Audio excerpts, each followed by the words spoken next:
بسم اللہ الرحمن الرحیم۔ ناظرین محترم، السلام علیکم ورحمۃ اللہ وبرکاتہ۔ پروفیسر فہیم احمد صابری حاضر خدمت ہے۔ ناظرین محترم، ایک اور کتاب لے کر آپ کی خدمت میں حاضر ہوا ہوں۔ پاولو کویلو کے نام سے آپ واقف ہوں گے۔ وہ تمام لوگ جو کتاب شناس ہے، اچھے ناول پڑھنے کی اور اچھی کتابیں پڑھنے کا ٹیسٹ رکھتے ہیں، وہ پاولو کویلو کے بارے میں ضرور جانتے ہوتے ہیں۔ پاولو کویلو بنیادی طور پر برازیل کا ایک بہت ہی چمکتا دمکتا نام ہے۔ پاولو کویلو نے بہت سے ناولز لکھے ہیں اور اسی طرح اس کی جو کہ طرح طرح کی کتابیں اور بھی ہیں، اس میں آٹوبایوگرافی بھی ہے۔ اسی طرح سے یہ جو ایک ایسی کتاب جس کا تعارف ابھی میں آپ سے کروانے لگا ہوں، اسے روشنی کے جنگجو کے نام سے اس کا ترجمہ ہوا ہے، اور واریر آف دا لائٹ یہ اس کتاب کا انگریزی میں نام ہے۔ پاولو کویلو تو بنیادی طور پر ایک برازیلی رائٹر ہے اور وہ لیٹن امریکہ کا یہ رائٹر ہے، اور یہ جو پاولو کویلو ہے یہ وہیں کی جو زبان ہے، انگریزی زبان میں نہیں لکھتا ہے بلکہ لیٹن میں لکھتا ہے، اور پھر وہی زبان اس کو انگریزی میں ترجمہ کیا جاتا ہے اور پھر ساری دنیا کے اندر اس کے تراجم ہوتے چلے جاتے ہیں۔ اب تو اتنی شاندار مصنف ہے کہ آپ کو اس کی کوٹیشنز باقاعدہ طور پر، اس کی کوٹیشنز کی کتب چھپی ہوئی ہیں، اس کی کوٹیشنز کے چینل بنے ہوئے ہیں۔ اتنی یہ شاندار ناول نگار ہے، اور یہ کہ اس کی یہ کتاب جس سے میں آپ کو تعارف کروا رہا ہوں، یہ روشنی کے جنگجو واریر آف دا لائٹ کا ترجمہ ہے۔ پروفیسر فہیم احمد صابری نے ہی اس کا ترجمہ کیا ہے، مترجم جو اس کے، اور یہ بھی رومیل ہاؤس آف پبلیکیشنز نے اس کتاب کو چھاپا ہے، شائع کیا ہے۔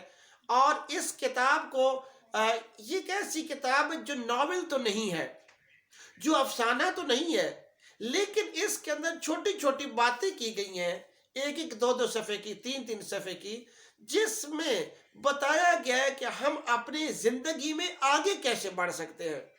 روشنی ڈالی گئی ہے۔ جنگجو کون ہے؟ جنگجو میں بھی ہوں، جنگجو آپ بھی ہیں، اور اس سوسائٹی کا، اس دنیا کا ہر فرد جو ہے وہ جنگجو ہے۔ کس معنوں میں؟ وہ حالات کا مقابلہ کر رہا ہے، وہ اپنی ذات کو آگے بڑھانا چاہتا ہے، وہ بہت سے لوگوں کے ساتھ کمپٹیشن میں ہے اور ہر شخص اس کمپٹیشن کو جیتنا چاہتا ہے۔ تو اس کے اندر وہ گر بتائے گئے ہیں، وہ طریقے بتائے گئے ہیں، وہ سازگار حالات کس طرح پیدا کیے جاتے ہیں، اس کا طریقہ بتایا گیا ہے۔ میں آپ کو صرف ایک دو باتیں اس کے اندر پڑھ کے سناتا ہوں کہ آپ کو پتہ چلے گا کہ یہ کتاب کتنی اچھی ہے۔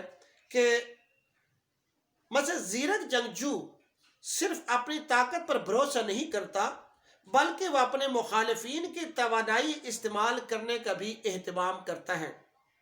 جب لڑنے کے لیے وہ اکھاڑے میں اترتا ہے تو اس کے پاس دوران تربیت سیکھا گیا جذبہ اور حرکات و سکنات ہوتی ہیں۔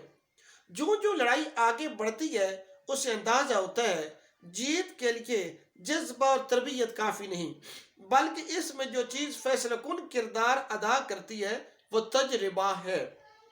تب وہ کائنات کا مشاہدہ کرنے کے لیے اپنا دل کھول دیتا ہے اور اللہ سے التجا کرتا ہے کہ وہ دشمن کی ہر چال کو اس کے لیے حد درجہ متاثر کن بنا دے تاکہ وہ اسے اپنے تحفظ کے لیے استعمال میں لا سکے۔ اس کے ساتھ ہی کہتے ہیں وہ توہم پرست ہے، وہ لڑائی کے دوران دعا کے لیے ٹھہراؤ کرتا ہے، یہاں تک وہ دشمن کی چالوں کی بھی قدر کی نگاہ سے دیکھتا ہے۔ ایک جنگجو اشتعال انگیزیوں کا جواب نہیں دیتا، وہ جانتا ہے کہ تحریک اور تجربے کے بغیر کسی قسم کی تربیت اس کی مدد نہیں کر سکتی۔ تو اس طرح کی جو باتیں ہیں اس کتاب کے اندر دی گئی ہیں، اور یہ بڑی خوبصورت کتاب ہے پاولو کویلو کی۔ اگر آپ میں سے کوئی چاہتا ہے کہ وہ اپنے بچے کے اندر یہ خوبیاں پیدا ہوتا دیکھے، بہت آسان الفاظ کے اندر اس کا ترجمہ کیا گیا ہے، اسے اس کتاب کا مطالعہ خود بھی کرنا چاہیے، اپنے بچوں کو بھی ترغیب دینی چاہیے کہ وہ اس کتاب کا مطالعہ کریں۔ بہرحال یہ ایک اچھی کتاب ہے، اور یہ لاکھوں کی تعداد میں کئی ایڈیشن اس کے چھپے ہیں، اور اس کی خاص بات یہ بھی ہے کہ دنیا کی کئی زبانوں میں اس کا ترجمہ کیا گیا ہے۔ تو ناظرین محترم، خود بھی اس کتاب کا مطالعہ کیجئے اور اپنے بچوں کو بھی اس کتاب کا مطالعہ کرنے کی ترغیب دیجئے۔ اللہ تعالیٰ آپ کو اپنے حفظ و امان میں رکھے۔ اللہ حافظ۔